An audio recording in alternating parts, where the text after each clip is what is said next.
মসজিদের মিনার, ওটা কার ঘর? আল্লাহর ঘর।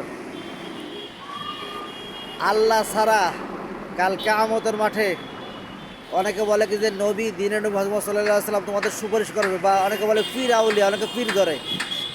পবিত্র কোরআনে আল্লাহ রাব্বুল আলামিন সাক্ষী দেয়, হে মানুষ, আমি আল্লাহ ছাড়া সেই সেই বিচার দিনে, হাসরের দিনে কেউ তোমাদের সুপারিশ করতে পারবে না। একমাত্র আল্লাহ রাব্বুল আলামিনই আমাদের সুপারিশ করে জান্নাতে প্রবেশ করাইতে পারবে। নবী রাসূল যত পৃথিবীতে এসেছে সবাই আমাদের মতো রক্তে মাংসের মানুষ ছিল। আমরা যেমন পায়খানা প্রস্রাব করি, তারাও তেমন পায়খানা প্রস্রাব করতো। এর জন্য সমস্ত নবী যার যার চিন্তা করবে সেই কিয়ামতের মাঠে শুধু তাদের উপরে কোরআন বা অন্য অন্য কিতাব নাজিল হয়েছে, আসমানি কিতাব। এজন্য পবিত্র মক্কা শরীফ বা মদিনা শরীফে নবীর কবরে সেজদা দেওয়া জায়েজ নাই। সেটা তো মানুষ ছিল আমাদের মতো। এইটা যারা তোমাদের ভুল ভ্রান্তি দেয়, এটা বিশ্বাস করবে না কখনো।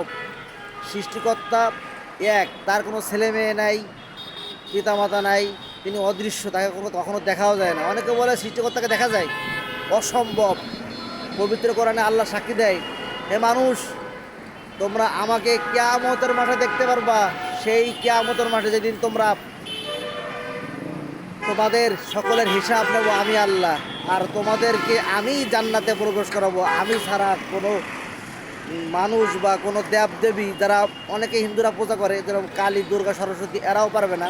তারা পৃথিবীতে তোমাদের উপকার করতে পারবে। কিয়ামতের মাঠে আমি আল্লাহ তোমাদের হিসাব নেব, বাই টু বাই হিসাব দেওয়া লাগবে।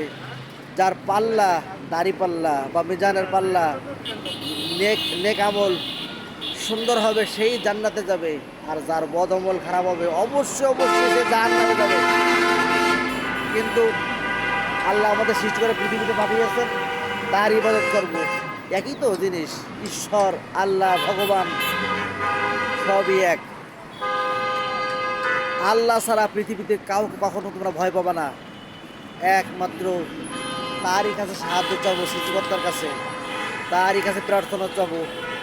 আর মসজিদ, মন্দির, গির্জা, যত সৃষ্টিকর্তার যেখানে আশ্রম আছে, যেখানে তার নাম নেওয়া হয়, সেসব জায়গায় দান করব। দান মন খুলে, প্রাণ খুলে, কষ্টের টাকা, রোজগারের টাকা।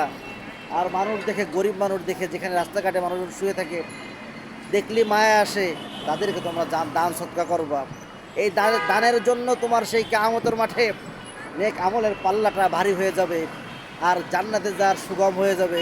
অবশ্যই অবশ্যই তোমরা জান্নাতে যাবা। ওই জন্য আল্লাহর সাথে ভালোবাসা করতে হবে। আল্লাহ ছাড়া কেউ তোমাকে সাহায্য করতে পারবে না সেই হাশরের ময়দানে। ভালো থেকো সবাই। 5 ওয়াক্ত নামাজ পড়বা। যারা মূর্তি পূজা করো, সৃষ্টিকর্তাকে মানবে, এক আল্লাহকে। এই মাটির মধ্যে কোনো কিছু দিতে পারে না, পারে কে? যিনি আমাদের সৃষ্টি করে অদৃশ্য, অদৃশ্য উপর বিশ্বাস রাখতে হবে। ভালো থেকো সবাই। আল্লাহ হাফেজ।